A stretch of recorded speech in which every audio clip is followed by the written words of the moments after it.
Hey guys, it's been a while since I made a video. I've just been settling into the new shop here. We've got a 1986 944 turbo that we're building an engine for. And over here we're turbocharging a 968. Right here we have the desk area all set up now with some Grand Tour in the background. Over here along the wall in front of me, now behind me, is a bunch of boxes for that 968. It's got a bunch of seats, interior parts, and brakes that we're going to be installing.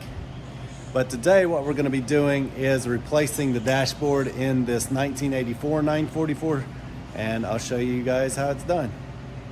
The first thing you want to do whenever starting a project is go ahead and disconnect the negative battery cable from the car.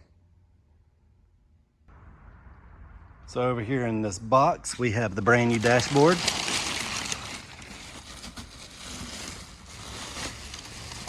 Absolutely beautiful. If you're interested, this is the part number. Moving on to the car, you can see that the interior is nice and clean. Just needs a new dashboard. Has a very unique head unit in it.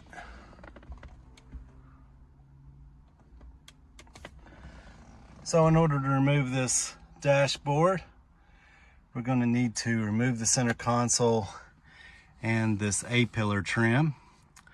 So you can start by removing the console, but I'm going to start up here at the A-pillar trim. You can see that you've got some plugs covering the screws there, and you have another screw up here, and it's actually sort of covered up by this trim piece here. So you need to remove the sun visors, and then you need to remove this trim piece before you can remove the A-pillar.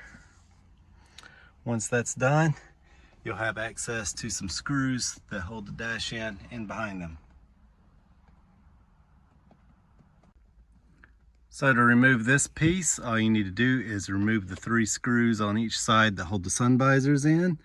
Then you'll take the 2 screws out that hold the sun visor clips in. Then you'll unplug the light. So once you have these caps off, you'll see the screws in behind there. And this one that's up here at the top actually goes straight up like that. And that's how you'll remove that one. Once you have the 3 screws removed, you can go ahead and remove the trim and then carefully remove it. It may be stuck, just be careful not to bend it. With that out of the way, you can now see one of the screws we're looking for. Simply repeat the process on the other side. Once you have the A-pillar trim removed, then you're done up top. Next, we're going to remove this kick panel and the glove box door. You can ignore this wire here. It's for something aftermarket, and we're probably going to remove it. In order to remove the glove box door, you first need to remove this kick panel. There's going to be 3 screws along the bottom here and then 2 up top. Once this is out of the way, you'll be able to see the screws for the hinge on the door.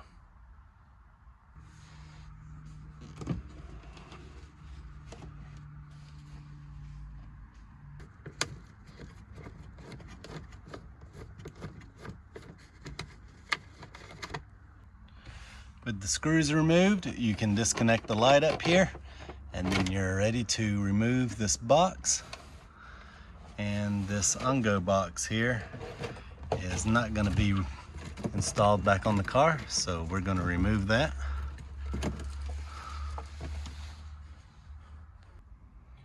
Once the glove box is removed, you can start working on removing the center panel. I'm going to start here with the radio. As you can see, I've already removed the equalizer here. You won't have to worry about that since your car is probably not going to have that. So, removing the radio. And this car is simple, but you may need keys to remove your radio. But this one here just slides out.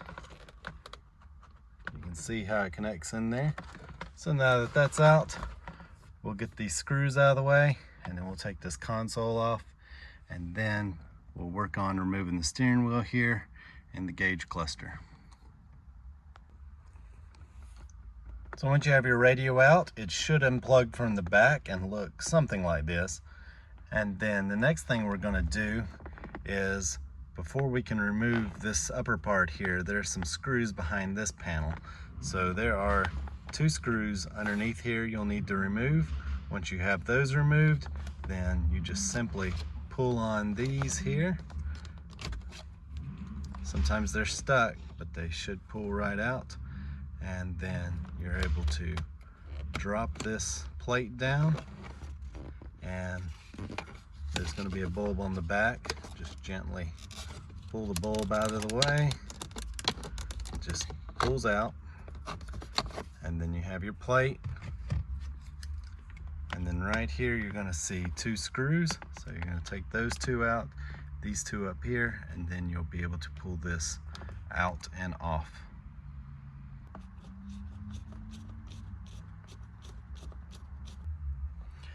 Again, you're going to want to pull this straight out, and then you'll be able to unplug everything behind it. Sometimes it does hang up on the cigarette lighter here, so just be gentle and you should be able to get it.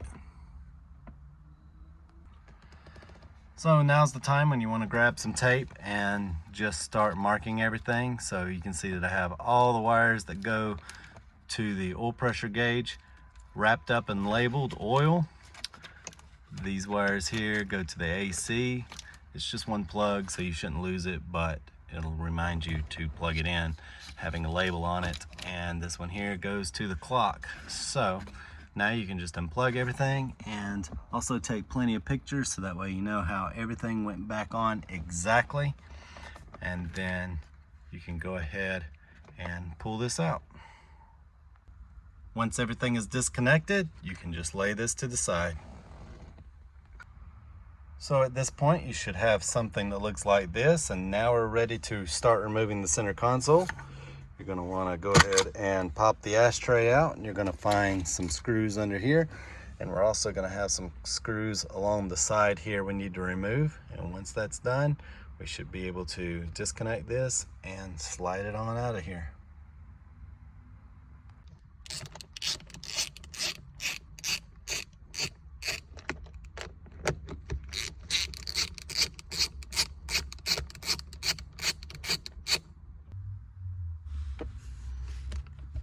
Now you can see that there is a screw here, and if I take this cap off right here, you'll see another screw underneath it, and then we're also going to have another screw right there we need to remove.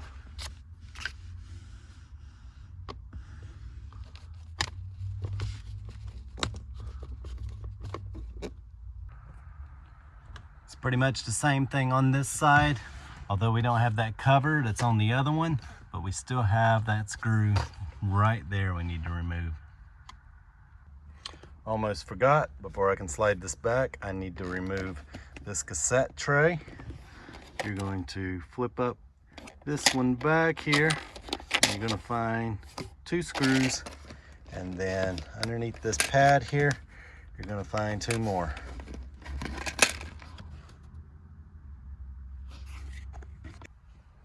So once you have the screws removed, you can also set that aside, and now you can sort of slide this back. Don't jerk on it too hard, because we're not completely done installing everything yet. We still need to unplug the sunroof switch here and this fader switch. Don't worry about removing them. They easily unplug. You can see this one's already unplugged. And then you have the mirror select switch over here. You're going to want to take a picture of that so you can get it back the way it was. And this switch easily pops out, so you can take a picture of the wiring just like that. Now I have no idea if this is exactly how it goes. This is just the way it came out of this car. But if yours is working properly, then you want to make sure you put it back in the right way. Once this is unplugged, then you'll unplug the sunroof switch from behind it, and then you can go ahead and take this out. All right, I have this switch unplugged and removed now. Next, we're gonna go ahead and lift this boot up because it is connected down here, and then I'll show you how to remove the sunroof switch. Back here, you'll also need to remove the fog light switch. There's just 2 tabs on each side. You can just squeeze them together with your fingers and it should just pop out like that. There are also 2 screws here going to the HVAC unit, and we'll take those out. Something to mention, it was missing on this car were the 2 screws up here. So you can see that there is a bracket for this one, but the screw is already missing, and out of sight, out of mind. And on this side, there's no bracket whatsoever. So there's gonna be a screw up here, screw down there, and then a screw here and down there. And of course, if you've got that covered, there's gonna be 2 screws in that. Hopefully you watched this video all the way through, and you're not trying to do it with me, because I've done this plenty of times, but it's always hard to keep track of every single thing on these cars, and when they're missing, it's especially hard to remember. But anyway, I'm gonna go ahead and get these screws out. Be sure you're bagging everything up, so that way you know exactly where this stuff goes. And what I want to do before I remove or unplug that switch is I want to get it back far enough where I can get my hand underneath there, because it is quite tricky. So once I get this, I'll be back with you guys. All right, I have the console pulled up now, so I'll be able to show you how to remove the sunroof switch. Before I forget, you also want to remove the cigarette ashtray light, and that just slides out. You should be able to just flick it out like that with your finger, and it'll fall out of the way. Next, we're gonna lift this up, and you can see the sunroof plug here. You can see that it has some clips on there, and if you're gentle, you can just gently rock it off, just like that. Now, this is completely disconnected, and we can just pull it out of the way. As you can see, we're making a lot of progress.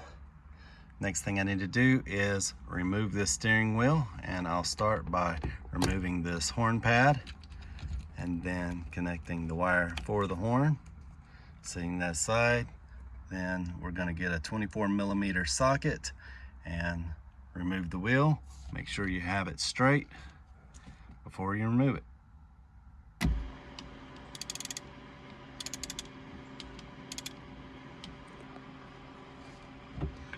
Once the wheel is removed, we're going to remove a screw on each side here, which is going to drop this cover out of the way. Then we're going to remove these 3 screws right here and pull the stalks off.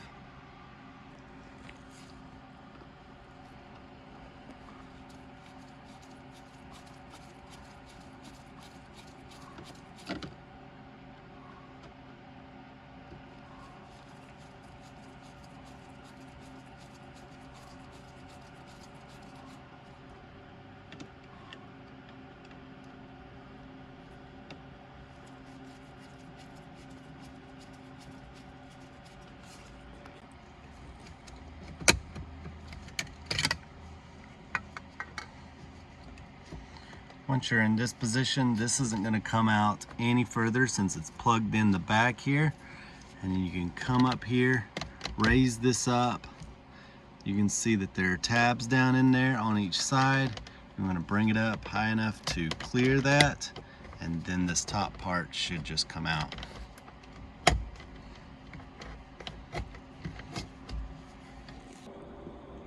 Once you have these covers off, you're gonna have something like this. You're gonna have a plug back here for the high beam switch, another one for the turn signal stalk, and another plug for the wipers. So you're just going to pull these out and you'll be able to slide this out of the way. Once those are unplugged, you're gonna have something like this. You can leave it as is because you're gonna have plenty of room to pull the dash off now. Next, we're going to look at removing these switches here, and there's clips just like on the back of the fog light switch here where you can just simply unplug them and they'll come out the back. In order to remove the headlight switch, you just need to reach up behind it, get your hand on the 2 tabs, press them in, and then it should just come out like that. You'll do the same for these. It's a little bit trickier, and you may want to wait until you remove the cluster up here. To remove the cluster, you're going to find 2 screws, one here above the temperature gauge, while the other is above the tack. Remove those, and then you'll just gently pull forward.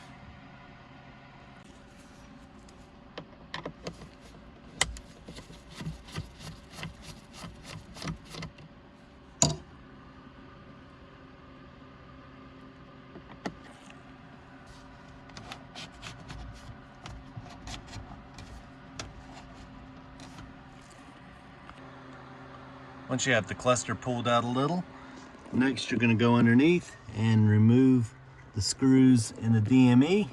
Drop it down out of the way, and then you'll be able to reach up behind there and unplug everything. The screws holding in the DME are 8mm. With the DME out of the way, you can reach back here and remove the temperature gauge. And you're going to find a plug in behind it. You're just going to unplug that, and then you'll be able to reach in there and unplug the speedometer cable.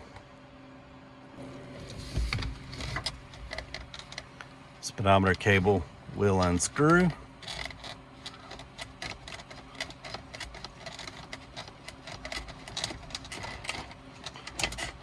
Once you have it unplugged, you should be able to pull this out more, and you're going to see even more wires back here. Again, you're going to want to tape everything up to make sure you put everything back the way it was. With everything unplugged, it should look like this, and now you have access to these switches.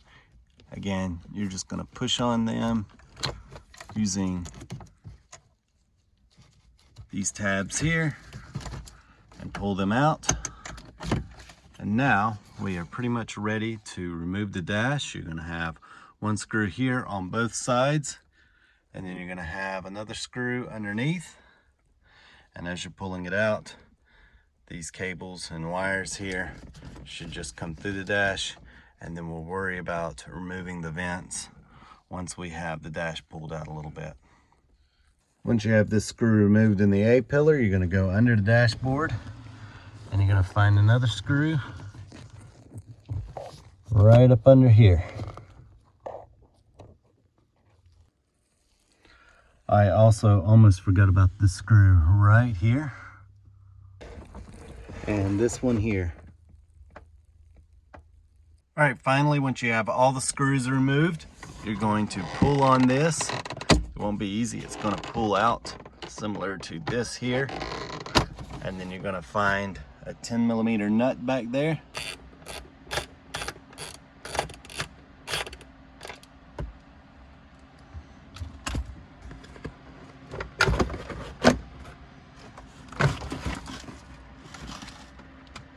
As you pull on the dashboard, this should disconnect right there at that hose, and on this side you'll have to wiggle this off.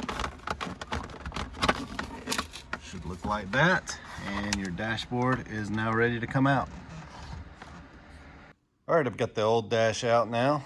So next we're going to transfer over these vents, some of these clips here, and the pads. So I'm just going to flip it over here. Starting with these, you can see that they have tabs on them. You'll just press these in and they'll come out.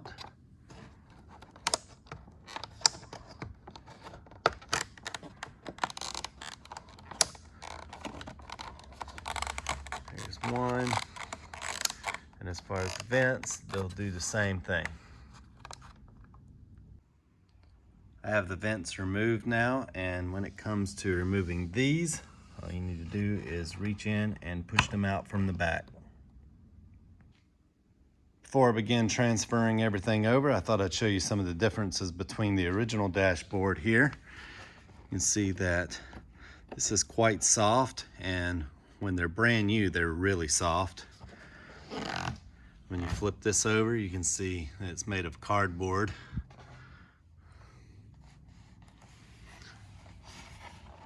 Going over to the new one, this one has an all-new part number, but is genuine Porsche. This one is not as soft, and you can knock on it, so you can tell it's not like the original one, and it's made of plastic.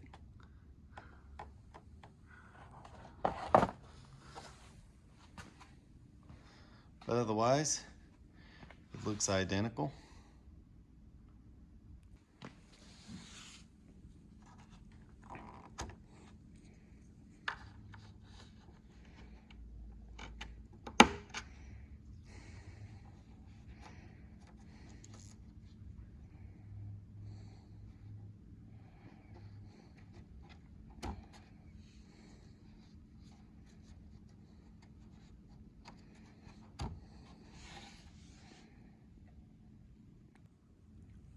So before I put these in, now is the perfect time to clean these up and get all the dust out of them.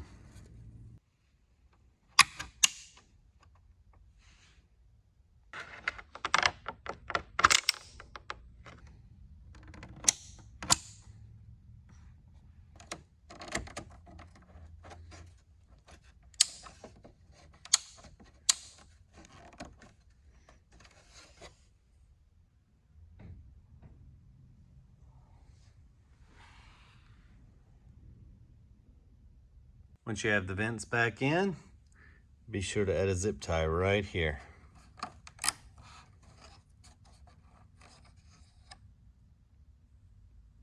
So one thing I'm not going to transfer over are these brackets. You can see here on the original dash, they're just screwed into the cardboard. The console is going to stay in place just fine without them.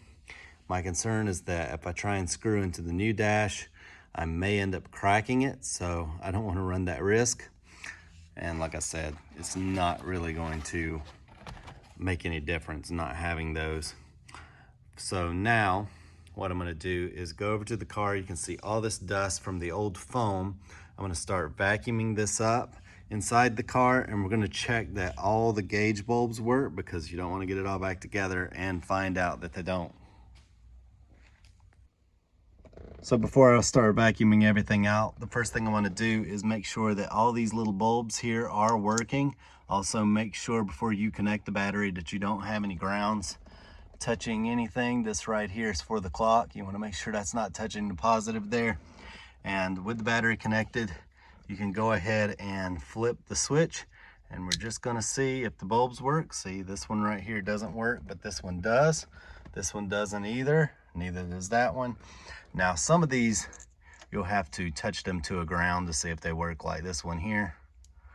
And if you touch it to a ground and it doesn't work, you'll need to replace the bulb. So it's best to know now before you get everything back together, only to have to tear it back apart again. All right, I've got all the lights working now. I've also vacuumed up here and in the HVAC system so it doesn't blow any dust out when I first started up. And so now we're getting ready to install the new dashboard.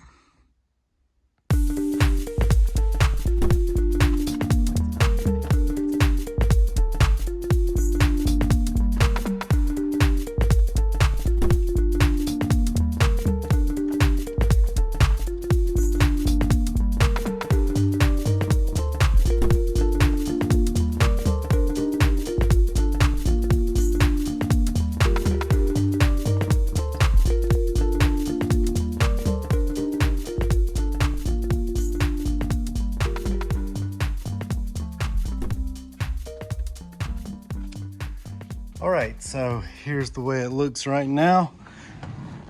Installation is the reverse of removal. You want to start with the 4 outside screws because they are adjustable to some degree.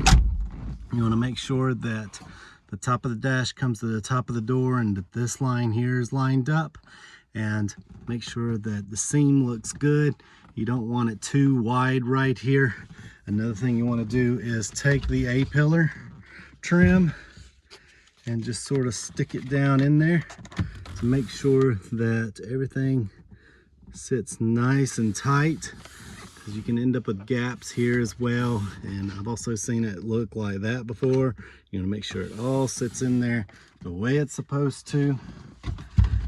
Of course, that was with an aftermarket dash and not the factory one. If you look right here, you can see that my gap isn't quite right. So I need to get over there and adjust that side. All right, first of all, this is a black door card. It just doesn't look as black as the dash on camera. But with that out of the way, this is what we're gonna be looking at. You can see that the gap down here at the bottom looks pretty good. Everything is lined up here, but as you go towards the top, the gap gets a little bit wider. So what you can do is loosen the screw up here and see if you've got any movement. You can see that the bracket is slotted, and so I can move it up and down, but I'm not able to bring it out. And you got to think that not every dashboard was the same, so Porsche would just line things up the best they could and then run a screw in there. And so all they would do was take the A-pillars and drive screws in there where they belonged and make it look good. But in this case, this dash is not lining up exactly where the other one was. So I might just take this screw out altogether and then use a power screwdriver to pull it back just a little bit. You can see where it was here. That's where the hole is, and I need to turn it to right there. So I'll just come down a little bit with it and put the screw in a new location right there. With the screw moved, you can see it looks so much better. Almost identical to the other side. And when we test the A-pillar trim here, you can see that it looks absolutely perfect. All right, the new dashboard is mounted now. You can also see that I have the A-pillar trim in. Once you have it mounted, you can go ahead and take that rope that was up on top of the dash and poke it back down in there. And then that is pretty much it. And then you're ready to install the center console, glove box, and the gauge cluster. I'm installing the glove box now. As you can see, the ungo box has been bolted in, and they've also drilled some holes for the wiring in the back. So I'm going to be replacing it. Don't forget to transfer your speed clips over. Glove box is in now, and next I'm going to clean up this door.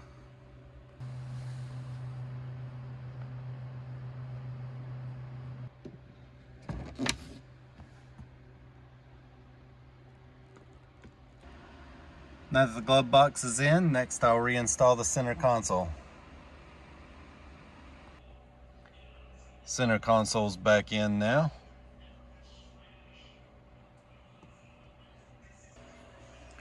I also have the roof panel back on with the sun visors. I do need to replace the clips since they fell apart. The sun visor clips aren't the only thing I'm going to replace. This light also broke apart, so I've got a new one right here.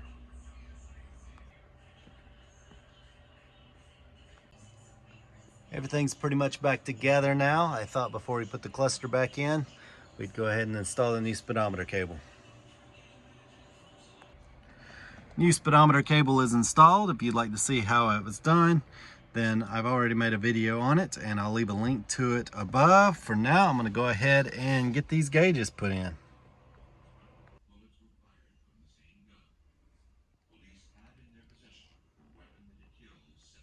Here you can see we installed the new dashboard.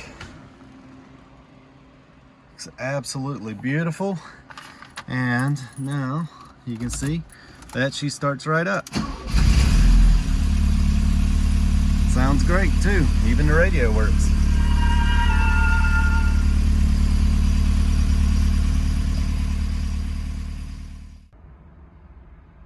All right guys, everything is back together now and working beautifully.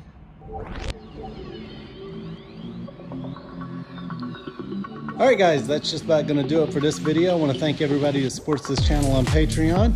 These videos would not be possible without you.